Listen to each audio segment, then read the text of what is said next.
Today, we are doing a deep dive. We're going into something that honestly gets overlooked a lot. Yeah, precisely because it's so, well, so normal. Yeah. So integrated into just our everyday lives. We're looking at the battleground of our senses, specifically our eyes. That's right.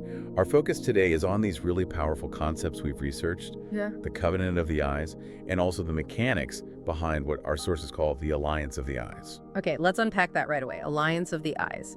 When we think spiritual protection, usually, we think about what we hear, maybe gossip, negativity. Or what we say, perhaps, setting boundaries there. Exactly.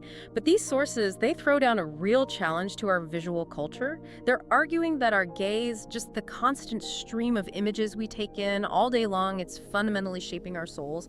And the mission here, for us, for you listening, it isn't just about dodging the really obviously shocking stuff. That's the big shift, isn't it? It's not just about avoiding, say, extreme violence or explicit content. If that were the only issue, the fix would be simple, right? Just turn it off. But the material we've looked at insists the gaze isn't passive. It's not just receiving information. It's described as a spiritual transaction. Precisely. So our job today is to synthesize these arguments, look at the spiritual backing for this claim, and really dig into the specific modern traps the sources identify. And critically, lay out the path they offer for visual purity, for finding and keeping freedom from these unseen spiritual ties. Absolutely. Lasting freedom. I found the core question in the material just incredibly sharp and so relevant for how we live now in the 21st century. It's not about the extremes. The real question is, what am I allowing through my eyes every single day? yes, because, like the sources stress over and over, it could be an Instagram story the algorithm fed you, a quick TikTok clip you barely register. Or a series you binge-watched on Netflix, something complex even. Anything visually engaging can, according to this view, hook your soul, create a binding attachment, and you might not even consciously notice it happening. And what's really fascinating, the core idea behind all of this instruction, is that what you watch shapes your inner world. And this effect, it's fundamentally spiritual. Not just religious in a narrow sense or simply about moral. No, it's deeper. Yeah. The sources argue if you're consuming darkness, maybe out of curiosity, maybe just entertainment, maybe it's just background noise. Doesn't matter the context. Doesn't matter. That darkness, they argue, will leave a spiritual residue inside you. It actually impacts the quality, the state of your spirit. Okay, so if we accept that premise, we have to start with, well, the spiritual anatomy of the eye itself. The sources don't just talk biology, they jump right into calling the eyes spiritual doors. And that metaphor establishes the first really essential truth. Yeah. Your eyes are the entry points to your soul. Doors to your soul. Yeah. And the implication of them being doors is profound. It means every single image that passes through them doesn't just hit your brain, process, and disappear. It leaves something behind. It leaves an imprint inside you. Think of it like a spiritual filing cabinet. The image doesn't vanish when you look away. It settles into your inner world. Ready to be recalled, maybe? Or even fed? Fed? Yes. Yeah. Or even used as leverage by spiritual opposition. It becomes part of your inner landscape. And this idea takes us right to Jesus' own teaching, which kind of provides the divine why behind these mechanics. Exactly. We're talking about that famous passage, Matthew 6.22, Yeah. where Jesus talks about the eye being the lamp for the whole body. The lamp of the body is the eye. Can you break that down based on the source's analysis? Sure. Jesus says the lamp of the body is the eye. If your eye is healthy, your whole body will be full of light. But if your eye is unhealthy, your whole body will be full of darkness. So the analysis from our sources explains exactly why our inner world is so deeply affected by what we see. The eye is the lamp. It literally sets the spiritual atmosphere, the level of light or darkness for your entire being. The entire self. And when Jesus uses that word healthy, or sometimes it's translated as single, the sources say that points to a specific spiritual state, right? Not just physical eyesight. Absolutely. The original Greek there carries this idea of being single-minded, focused, even generous. It's the direct opposite of what was called a bad eye or an evil eye back then. Which usually meant things like envy, malice. Exactly, covetousness. So it's not just about visual clarity.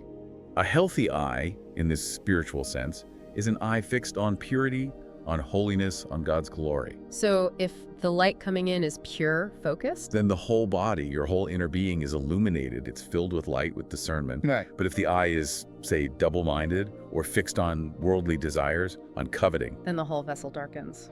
the entire spiritual self darkens. And this is crucial. What you fix your gaze on doesn't just shape you or imprint you, it can, as we mentioned, actually bind you. That puts a terrifying weight on just the simple act of looking. It makes it a moment of real spiritual vulnerability. It really does. Yeah. Which leads right into the second huge truth these sources hammer home. Looking risks attachment. Okay, so this moves beyond just self-control into recognizing a kind of inherent spiritual danger in the act itself. It's acknowledging that vulnerability, yes. And the main biblical example the sources point to for managing this, for being proactive, is Job. Ah, Job, who went through unimaginable suffering. Right, and in Job 31, verse 1, he makes this incredibly clear statement. I made a covenant with my eyes. How then could I gaze at a virgin? I made a covenant. That phrase, it sounds so formal, so serious. It's not just, oh, I'll try not to look. No, not at all. It's way more than setting a boundary like in a marriage discussion. This is presented as a formal, conscious, almost like a legally binding spiritual oath. Wow, a spiritual oath with his own eyes. Exactly. To really get the weight of Job's statement, you have to remember what a covenant meant back then. It wasn't casual.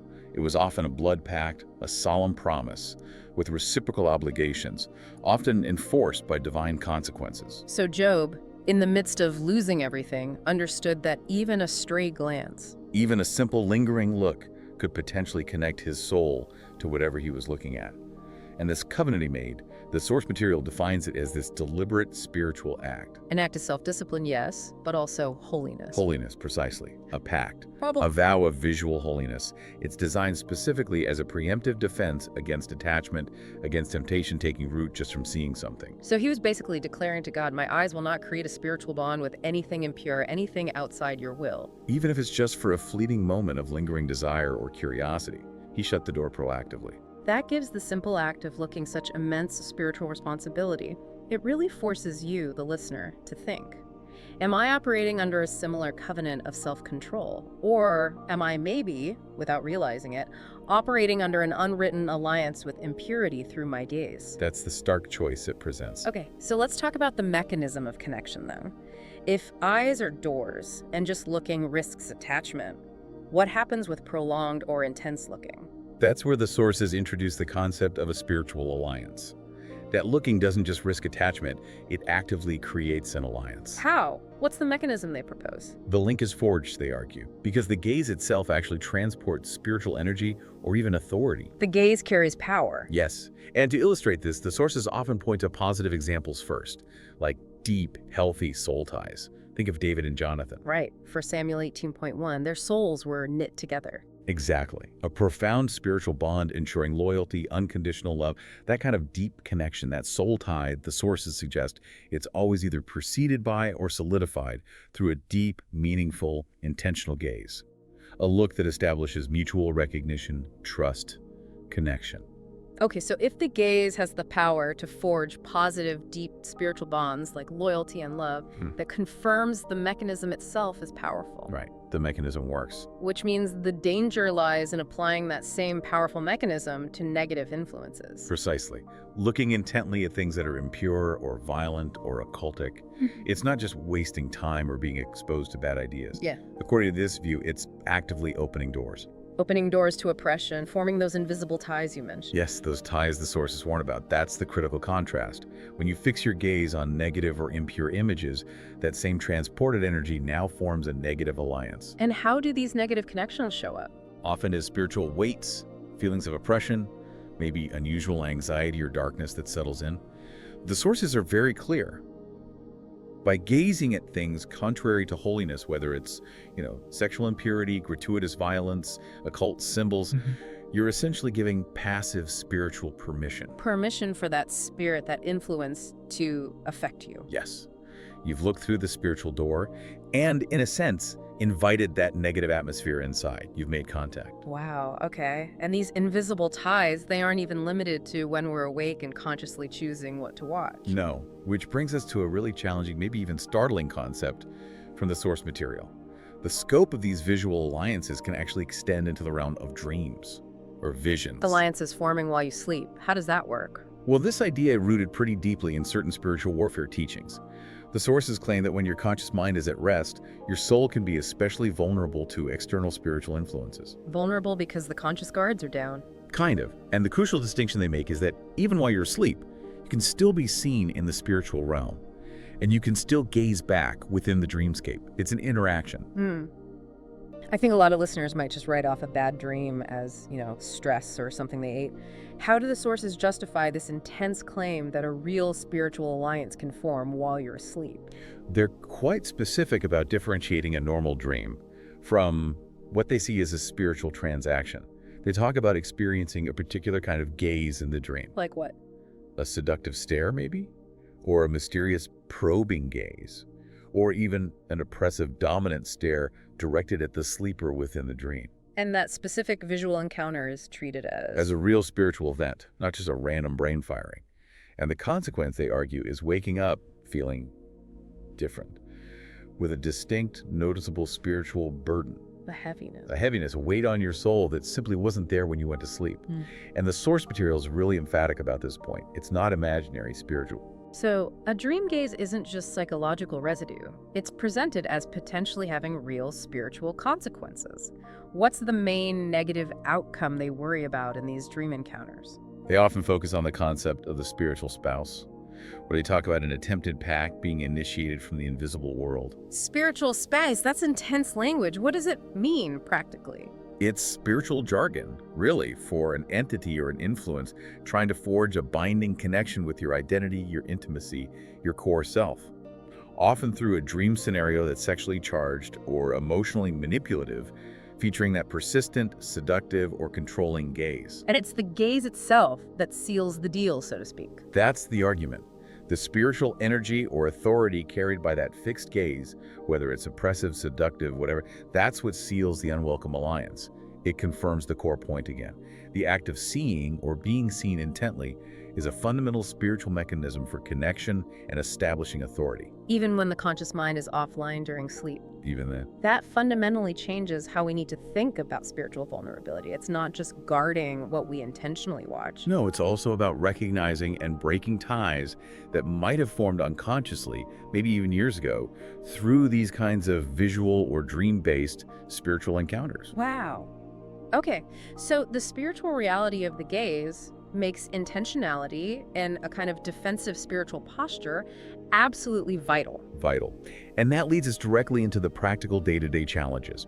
Because we live in a culture absolutely flooded with visual input specifically engineered often by algorithms to hook our gaze. To capture our attention and hold it captive. Exactly, and create that attachment, that alliance. Right, so this is where we need to get specific about the modern traps. The sources give incredibly detailed examples of how these visual alliances form today, and the key, they say, isn't always the medium itself. No, it's the gaze we bring to it. Is it a nourished, desiring, emotionally invested gaze? That's the danger zone. Okay, let's start with maybe the biggest category. Media consumption. Sentimentality, manufactured passion in popular shows and movies. Yeah, the sources explicitly call out some huge popular series. They mention things like Bridgerton, Elite, Sex Life, You, shows known for intense relationships and drama. But hang on, isn't that just entertainment? Are they really saying enjoying a fictional drama automatically creates a binding spiritual pact? That sounds extreme. How do they justify that? They justify it by looking at the spiritual quality of what's being consumed and normalized. The argument is these programs often glamorize or normalize sin, specifically things like illicit passion, seduction, betrayal, moral ambiguity. By dressing it up as romance. Or complex love. High drama. Exactly, disguising it. Yeah. So the alliance formed is subtle, but they argue it's powerful. You unconsciously start attaching your heart, your emotions to these depictions of passion, seduction, maybe even debauchery, because it's presented as compelling love. So the spiritual fallout is this dangerous blurring of lines, a confusion between, say, carnal desire or idealized lust and genuine, healthy spiritual love. Precisely. Your soul starts consuming lust that's packaged beautifully, aesthetically, as romance. And that, they argue, corrupts your internal definition of intimacy. Your inner world starts craving that intensity, that chaos, maybe. Yes, which sets you up for dissatisfaction with real life, real relationships. It creates a spiritual restlessness fed by the screen. Okay, moving on. The endless scroll. Social media, Instagram, TikTok. That constant stream designed not just to get our attention, but to keep it. This trap is particularly insidious, the sources say, because it's built on rapid, repetitive, often non-committal looking. You might scroll past hundreds of images without consciously liking or engaging. Because you're still looking. You're still looking. Yeah. And the alliance formed here, they argue, feeds comparison. It feeds desire for what others have. It feeds frustration, all fueled by the constant visual proof of what you lack. And the algorithms play into this. Massively. The sources warn that the algorithms are designed to feed this visual alliance. They learned what makes you pause, what images of idealized bodies, perfect lifestyles, or curated success stories hold your gaze, and they give you more of it. So the algorithm itself exploits our visual seeking mechanism, creating a kind of spiritual addiction almost, rooted in looking and wanting. Exactly. Visual covetousness. And this can lead straight into a form of idolatry where you're essentially worshiping the image of an idealized self or lifestyle. Or you start building a false identity based on what you see online, instead of the identity God gives you. Right. Just the sustained, passive watching of others' curated lives becomes a spiritual link to envy, dissatisfaction, and misplaced identity. Then there are visually charged music videos. They get called out specifically too, particularly in certain genres. Yes, things like trap, reggaeton, Afrobeat, certain kinds of seductive pop. These are everywhere, easily accessible. What's the specific danger there, according to the sources? They argue this kind of media gives you immediate, often intense contact with what they term a spiritually polluted visual world. So it's not just about, say, exposed bodies or suggestive dancing, though that's part of it. That's a primary conduit, yes. But it's also about the increasing use of what the sources call mask spiritual codes. They get very specific. Like what kind of codes? Symbols like snakes, pyramids, certain recurring hand gestures, occultic light effects, sometimes illuminated or altered eyes, things that carry spiritual meaning outside the mainstream. And when those visuals, which might be sexualized or rebellious, are combined with the music, the beat. It's like two spiritual doors potentially opening at once, the eyes and the ears. This, they argue, can seal a faster, deeper pact with a spirit of impurity, rebellion, or chaos. Okay. Advertising. We can't forget advertising. It's basically a masterclass in using visuals to hook the gaze for commercial purposes. Absolutely. Think about luxury brands. Perfumes, cars, fashion.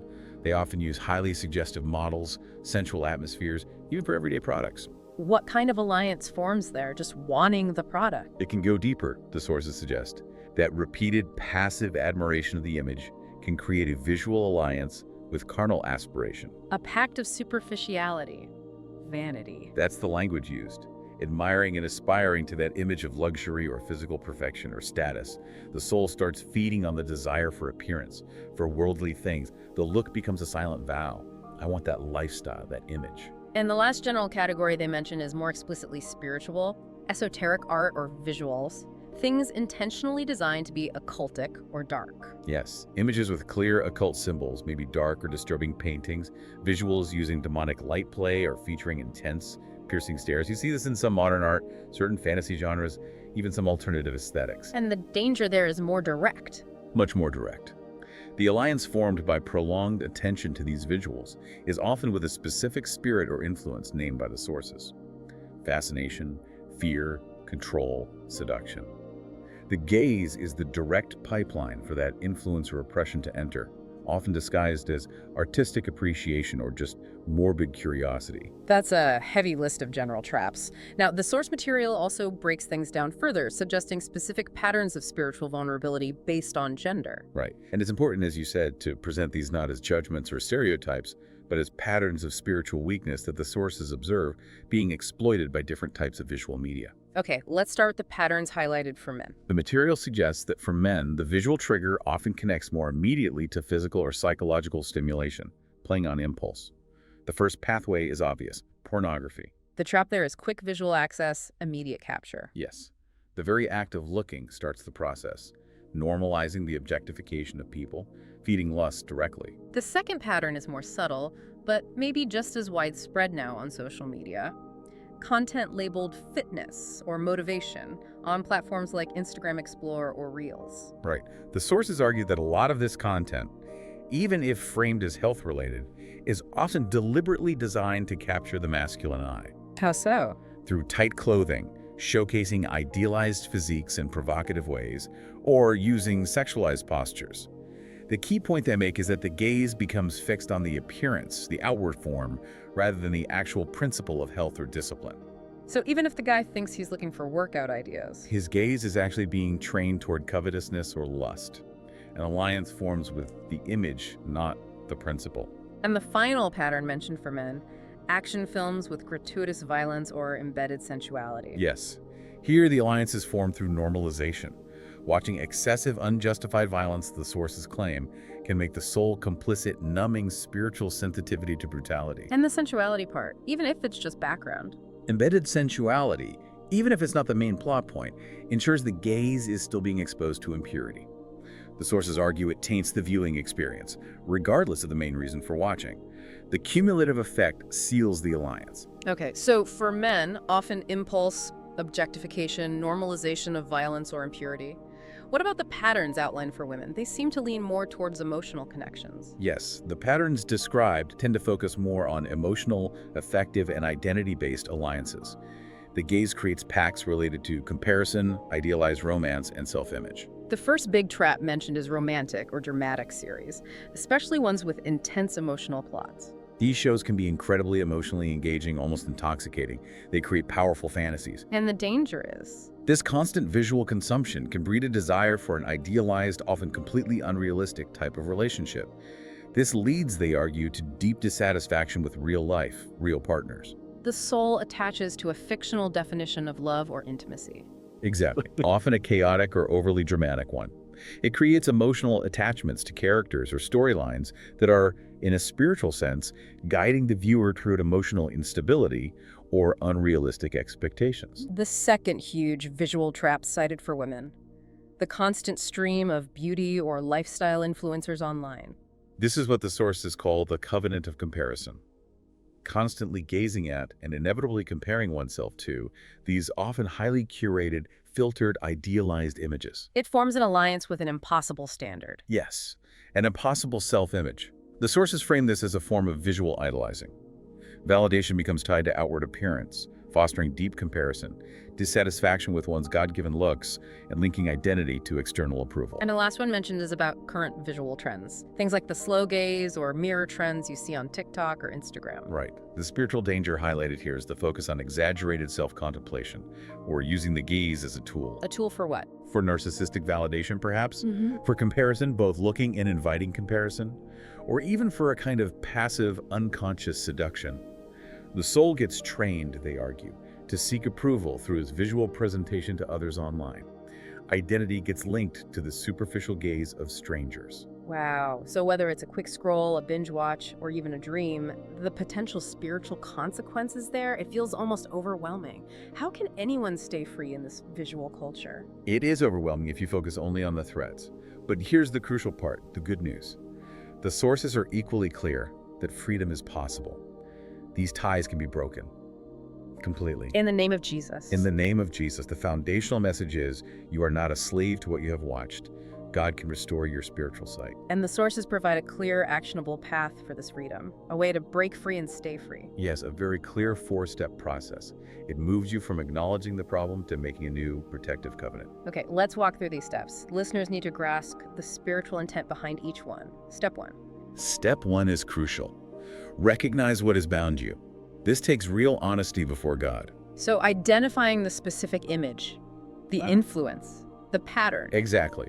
Acknowledge the image, the show, the influencer, the feeling, the pact that was formed. Whether you intended to look or not, whether it was conscious or passive, you can't break a spiritual bond until you identify its source and nature clearly.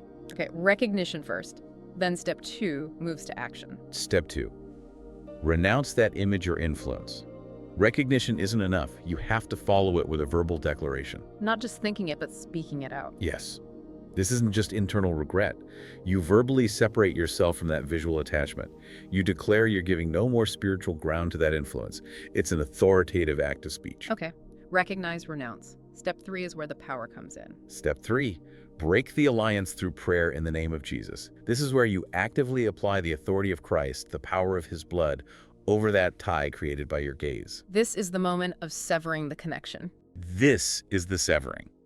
Declaring that covenant, that alliance, null and void, under the supreme authority of Jesus Christ. And finally, step 4. This brings us back to Job's example, right? Exactly. Step 4. Make a holy covenant with your eyes. This is about restoration, declaring God's ownership over your sight, just like Job did, setting a firm new boundary for what you will allow through those spiritual doors from now on. Recognize, renounce, break, and make a new covenant. To make this really practical, the sources provide some powerful, specific language people can use right now. Let's talk about the prayer of renunciation first. Right. This involves first asking God for forgiveness. Forgiveness for any impure looks, any curious looks that went too far, any covetous gazing, any prolonged looking that violated the sanctity of your body as his temple. And then you specifically renounce the influences. Yes, you name them. I renounce the spirit of lust that came through that show. I renounce the spirit of comparison from scrolling those accounts. I renounce the spirit of idolatry attached to that image. I renounce the spirit of confusion or fear that entered through my eyes. You get specific. And this includes breaking every link. Soul ties, demonic connections, seductions. Every link formed through the eyes, you declare them severed, completely broken by the power of Christ's blood. And the sources often mention that people sometimes feel a literal release, a lifting of weight when these ties are broken in faith. Okay, after that powerful renunciation, there needs to be a positive declaration, right? Yes, the proclamation of ownership. The sources strongly urge declaring out loud, "My eyes are the property of the Lord Jesus Christ." That's claiming them back definitively. It is. It's a spiritual declaration saying you refuse to let them be doors for impurity or darkness ever again. So we proclaim that our eyes will only contemplate what is holy, what is pure, what pleases God. Yes. Proclaim they are sanctified now, guided by the Holy Spirit, and will be used as instruments of light, discernment, and worship.